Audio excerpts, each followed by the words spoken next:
అందరికీ నమస్కారం. కమిండో టీవీ. మరి నేను ఈరోజు చెప్పేది ఏంటంటే, ఒకప్పుడు కమిండో పత్రిక ఉండేది. మరి ఆ పత్రిక చాలా చరిత్ర ఉంది. వినుకొండ నాగరాజు గారు ఆ పత్రిక నడిపేవాళ్ళు. అప్పట్లో కమిండో, అటుపక్క ఎన్కౌంటర్ అని ఇంకో పత్రిక పింగళి దశరథరామ్ గారు ఆ పత్రిక నడిపేవాళ్ళు. ఈ రెండు పత్రికలు ఒక సంచలనం అని చెప్పాలి. పోటాపోటీగా పక్ష పత్రికలుగా వచ్చేవి. కమిండో నుంచే మళ్ళీ వెరైటీ అని ఒక పత్రిక వచ్చేది. అలాగే సూపర్ పాలిటిక్స్ పాంచజన్య గారు నడిపేవాళ్ళు. అంటే ఆ రోజుల్లో జర్నలిజం ఎలా ఉండేది, అసలు కమిండో నిర్వహణలో పాలు పంచుకున్న వ్యక్తి ముంజేటి రామారావు గారు వినుకొండ నాగరాజు గారితో కలిపి ఆయనతో చాలా కాలం ట్రావెల్ చేశారు, ఆ కమిండో నిర్వహించారు. అప్పట్లో మరి ఆయన ఎలా నడిపేవాళ్ళు ఏంటి అనేది కనుక్కుందాం. నమస్కారం రామారావు గారు. నమస్కారం అండి. సార్, ఆ రోజుల్లో కమిండో పత్రిక అనేది ఒక పెద్ద సంచలనం. మరి ఆ పత్రిక వినుకొండ నాగరాజు గారు పెట్ట వెనకాల ఉద్దేశం ఏంటి, అసలు నాగరాజు గారు ఎలా వచ్చారు? మీరు ఆయనతో ట్రావెల్ అయ్యారు కాబట్టి మిమ్మల్ని అడుగుతున్నాను. ఆయన ఆంధ్ర యూనివర్సిటీలో ఎంఏ ఇంగ్లీష్ లిటరేచర్ చేశారండి. అక్కడ ఉండగానే సాహిత్యం మీద పూర్తిగా పట్టు సంపాదించారు. ఒక విద్యార్థిగానే అనేక నవలలు రాశారు. ఆ తర్వాత ఊబులోదున్నని సాహిత్య అవార్డు కూడా వచ్చింది. ఇక ఆయన సాహిత్య వైపు అలా వెళ్తూ హైదరాబాద్ జర్నీలో వస్తున్న క్రమంలో మరి అప్పుడున్న సామాజిక పరిస్థితులు, ముఖ్యంగా మీకు గుర్తుంది ఎమర్జెన్సీ రోజుల్లో ప్రజావాక్కు మీద బలమైన వాయిస్ వినిపించాలనే ఉద్దేశంతో ఆయన ఈ జర్నలిజంలోకి వస్తున్న క్రమంలో ఒక పత్రికను పెట్టడం స్టార్ట్ చేశారు. అది 70s '73లో అలాగా. అయితే నా జర్నీ ఆయనతో స్టార్ట్ అయింది 80s 86, 87లో ఆయన దగ్గరికి వచ్చానండి. సబ్ ఎడిటర్గా జాయిన్ అవ్వడం కోసం ఆయన దగ్గరికి వచ్చాను. ఒకసారి తన పేపర్లోనే సబ్ ఎడిటర్స్ కావాలని అడగడంతో నేను తన పత్రికకి ఒక ఉత్తరం రాయడం సాధ్యమైంది. ఉత్తరం రాశాను కానీ రాలేదు. మళ్ళీ రెండోసారి మూడోసారి ఆయన పర్సనల్గా రాశారు. రామారావు గారు అంటూ తన చేతిరాతతో రాసిన తర్వాత. ఎక్కడ మీరు ప్రాపర్ ఎక్కడ, అసలు ఎలా ఆయనతో? యాక్చువల్గా నేను శ్రీకాకుళం జిల్లా పాలకొండలో ఒక మారుమూల విలేజ్ అనుకోండి. కానీ సాహిత్యం వైపు మా దగ్గరున్న టౌన్లో అన్ని పత్రికలు రావడం, అన్ని దినపత్రికలు రావడం, ఇంగ్లీష్ పేపర్లు కూడా రావడంతో, అలాగే డిగ్రీకి వచ్చేటప్పుడు పొలిటికల్ సైన్స్ రావడంతో జస్ట్ పత్రికలు అంటే ఇంట్రెస్ట్, రాజకీయాలు అంటే ఇంట్రెస్ట్ అలాగే ఉంది కనుక ఆ క్రమంలోనే అప్పట్లో బాగా సంచలనంగా ఉన్న కమిండో పత్రికని చదవడం స్టార్ట్ అయింది. నాట్ ఓన్లీ కమిండో, అన్ని రకాల పత్రికలు చదవడం అనేది విద్యార్థిగా మనకు అవసరం కనుక అన్ని రకాల పత్రికలు చదివాం.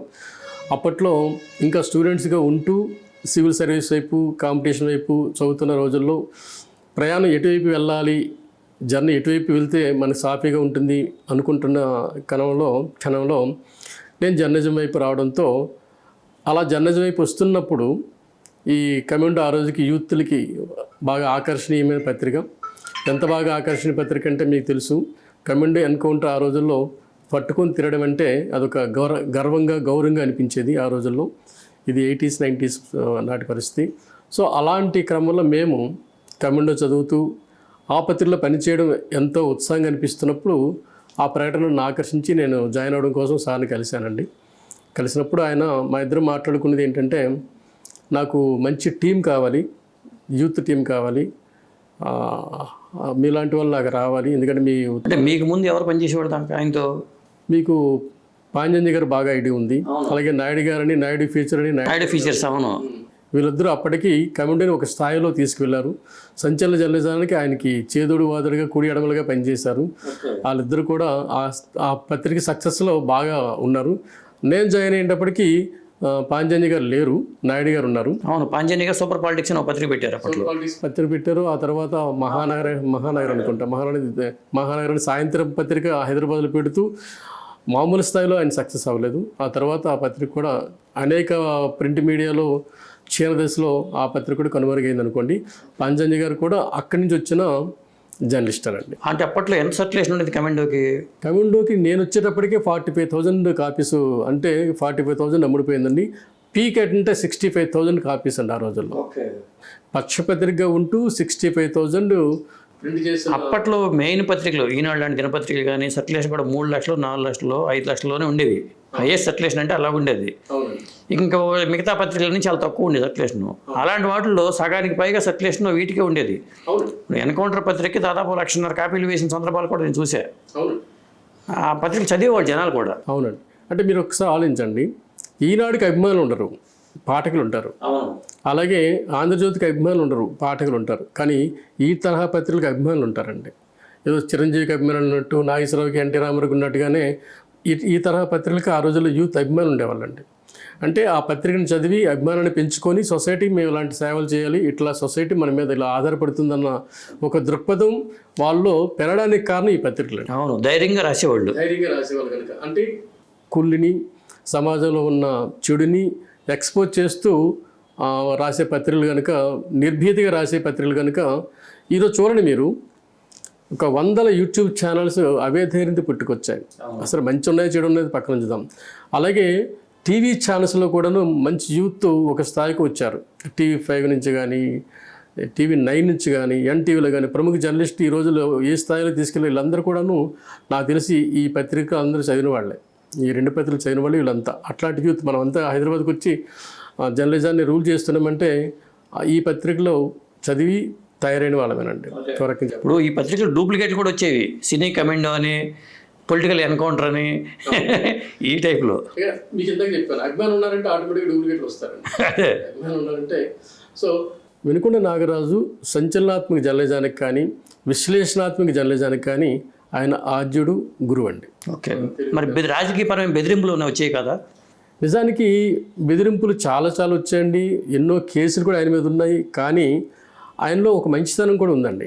ఎవరైతే ఆయన బెదిరిస్తున్నారో వాళ్ళ దగ్గరికి వీళ్ళు అడిగేవారు, నాకు వచ్చిన సోర్స్ ఇదండి, మీరు ఏమైనా చెప్పదలుచుకుంటే చెప్పండి, నేను దాని గురించి కూడా రాస్తాను, నా సోర్స్లు ఏమైనా తప్పుంటే నేను క్షమించమని అడుగుతా. అదేమీ లేదు, బెదిరింపులు అనేది ఎప్పుడు ఉంటాయి. కానీ ఆయన ఎవరైతే బెదిరిస్తున్నారో వాళ్ళ దగ్గరికి వెళ్ళి వాళ్ళ వెరస కూడా తీసుకునేవాళ్ళండి.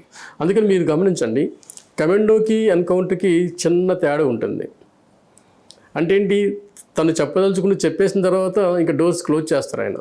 కమెండో అలా కాదండి, తను చెప్పదలుచుకుని చెప్పిన తర్వాత కూడా డోర్స్ ఓపెన్ చేస్తారు. అంటే ఎవరినైతే బాధిస్తున్నామో వాళ్ళు కూడా చెప్పే అవకాశం కమెండో ఇస్తుందండి.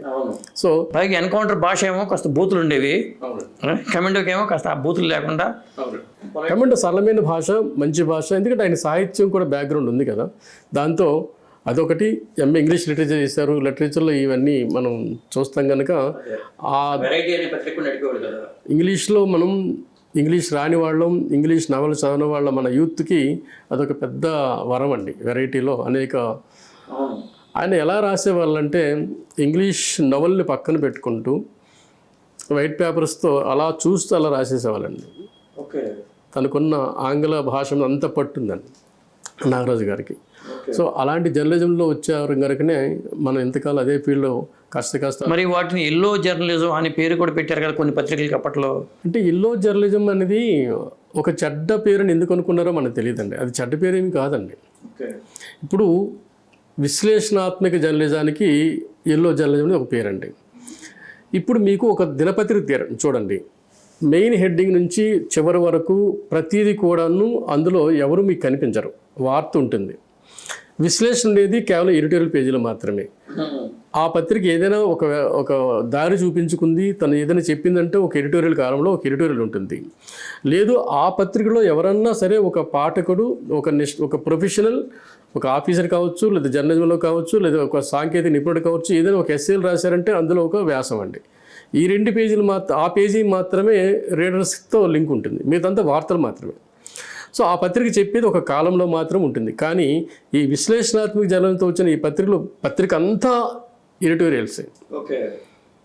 సో ఖచ్చితంగానే ఈ ఎడిటోరియల్ అంటే ఏంటి, ప్రతిదీ కూడా విశ్లేషణాత్మక, వార్త అందులో ఉండదు. వార్తలు కావాలంటే మనం ఈనాడు చూస్తాం, ఆంధ్రజ్యోతి చూస్తాం, ఆంధ్రప్రభ చూస్తాం, ఇంకో వార్త చూస్తాం, ఇంకో పత్రిక చూస్తాం. విశ్లేషణ ఉండదు. అంటే అసలు ఏం ఆలోచిస్తున్నారు, ఎడిటర్ ఏం ఆలోచిస్తున్నాడు అన్నది ఈ పత్రికలు చూసి నేర్చుకోవాలండి. సో అట్లాంటిది మనకు కావాలి. ఆ రోజుల్లో మనకు కావాల్సింది అట్లాంటివి అనమాట. ఇప్పుడు చూడండి, దూరదర్శన్ మాత్రమే ఉన్న రోజులు అవి, అలాగే ఆల్ ఇండియా రేడియో మాత్రమే ఉన్న రోజులు అవి. ప్రపంచానికి తెలిసేది కాదు. దినపత్రికలు పాపులారిటీ సంపాదించడానికి కారణం ఏంటంటే ప్రతి వార్త ఇంటి వరకు వచ్చేది కనుక తెలిసేది. ప్లస్ విశ్లేషణాత్మక తెలిసేది కాదు కనుక ఈ వారపత్రికలు, ఈ పక్షపత్రికలు, అలాగే పొలిటికల్ పత్రికలు, మన తెలుగులో తీసుకోండి, కమెండో ఉంది, ఎన్కౌంటర్ ఉంది, ఇంకా అనేక పక్షపత్రికలు, వారపత్రికలు ఉన్నాయి. అలాగే నార్త్ ఇండియాలో ఇంగ్లీష్లో తీసుకోండి, హిందీలో తీసుకోండి, అలాగే మీకు కన్నడలో తీసుకోండి, తమిళనాడు తీసుకోండి. ఆ 80s 90s దేశవ్యాప్తంగా ఇలాంటి పత్రికల పాపులారిటీ అండి. ముఖ్యంగా ఇది ఇంగ్లీష్లో అయితే మీకు ప్రితీష్ నంది తీసుకొచ్చిన ఇలస్ట్రేషన్ వీక్లీ తెలుసు. ఇట్లాంటివి ఆ రోజుల్లో అంటే ఒక శకం అది. వారపత్రికలు, పొలిటికల్ వీక్లీస్, పొలిటికల్ ఫార్ట్నైట్లీస్ రాష్ట్రాన్ని, దేశాన్ని, యూత్ని కుదిపేసే ఆ స్టేజ్ అండి అది. ఇప్పుడు ఆ తర్వాత ఇండియా టుడే లాంటివి తెలుగులో కూడా వచ్చినాయి. తెలుగులో కూడా వచ్చాయి. అవును, ఇండియా తెలుగులో వచ్చింది, కొంతకాలం బాగానే అయింది. అవును, ఇవన్నీ కమెండోల ఎన్కౌంటర్ సక్సెస్ అయిన తర్వాత ఆ మార్గం వచ్చాయండి. ఈ 2 పత్రికలు సక్సెస్ అయిన తర్వాత మనం కూడా ఒక రీజనల్ మ్యాగజైన్లోకి వెళ్ళి సర్టన్గా బతకొచ్చు అన్న ఉద్దేశంతో ఇలాంటి పత్రికలు స్టార్ట్ అయ్యాయండి. మీతో పాటు మీరు పనిచేసినప్పుడు ఇంకెవరెవరు ఉండేవాళ్ళు అప్పుడు? యాక్చువల్గా మాకు చాలామంది నాతో పాటు పనిచేశారండి. అన్నిటికంటే మాతో పాటు పనిచేసిన మా G Amareswara Rao cartoonist, cinema writer తెలుసు మీకు. ఆయన కార్టూనిస్ట్గా ఉండేవాడు. ఆల్మోస్ట్ ఎక్కువ మంది బ్యాచిలర్స్ ఉండేవాళ్ళం. మా ఎడిటర్తో మాకు ఆయన గురువు గారు కనుక. అలాగే మేము ఉంటున్నప్పుడు నాయుడు గారితో మంచి పరిచయం ఉండేదండి. ఆ తర్వాత ఆయన ఒక యాక్సిడెంట్లో ఇబ్బంది పడ్డారు. ఆ తర్వాత నా తర్వాత నేను సీనియర్ అయ్యాను. ఇక రిపోర్టర్స్ రావడము వెళ్ళడం అనేది ఇప్పటికీ నడుస్తూ ఉంది. అయితే మా కమెండో పత్రికలో ముఖ్యంగా మీరు ఏం చేస్తారు ఒకసారి చూస్తే మీకు రిపోర్టింగ్ పెద్దగా ఉండదండి. మ్యాక్సిమం విశ్లేషణాత్మక ఉంటుంది. అన్నిటికంటే ముఖ్యంగా మా ఎడిటర్ గారికి రాజకీయ నాయకుల్లో పూర్తిగా అనుబంధం ఉంటుందండి. ఇప్పుడు నాకు తెలిసి జలగం వెంగళరావు గారు ఇంటికి డైరెక్ట్గా వెళ్ళేవాళ్ళు ఆయన. జలగం వెంగళరావు గారు ఆయనకు ఫోన్ చేస్తున్నప్పుడు నేను తీసుకున్న రోజులు ఆయన లేనప్పుడు. అలాగే వైఎస్ రాజశేఖర రెడ్డి గారి ఇంటి నుంచి కానీ వైఎస్ రాజశేఖర రెడ్డి గారి నుంచి ఫోన్స్ వచ్చేవి. అలాగే మీకు విజయభాస్కర్ రెడ్డి గారి నుంచి అయితే వాళ్ళ ఇంటి దగ్గర నుంచి కానీ వాళ్ళ ఫ్యామిలీ మెంబర్స్ బాగా పరిచయం.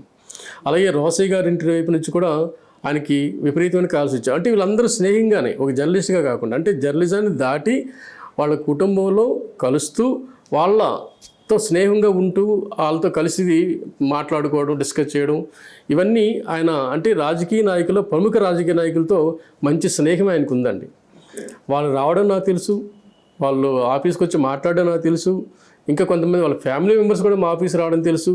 కానీ ఇదేది మనకి పేపర్లో కనపడదండి. పేపర్లో మళ్ళీ ఆయన ఎడిటర్గానే ఉండేవాళ్ళు, ఒక జర్నలిస్ట్ గానే కనిపించేవాళ్ళు. ఎంత స్నేహం కానీ ఎంత అనుబంధం కానీ ఈయనకు ఉంది అని చెప్పేసి వాళ్ళు క్షమించే పరిస్థితి ఉండేది కాదండి. కానీ కొంతమందిని బ్లాక్మెయిల్ జర్నలిస్టులు అనే పేరు కూడా వచ్చేది కదా అప్పట్లో. వీళ్ళు బ్లాక్మెయిల్ చేస్తున్నారనే పేరు కమెండోకి లేదు, వేరే లేదు. కానీ కొన్ని పత్రికల మీద ఈ ముద్ర ఉండేది. నిజమే ఎంత దాంట్లో? నిజంగానే ఒక రకంగా చెప్పాలనుకుంటే అది మన ఊహ అండి.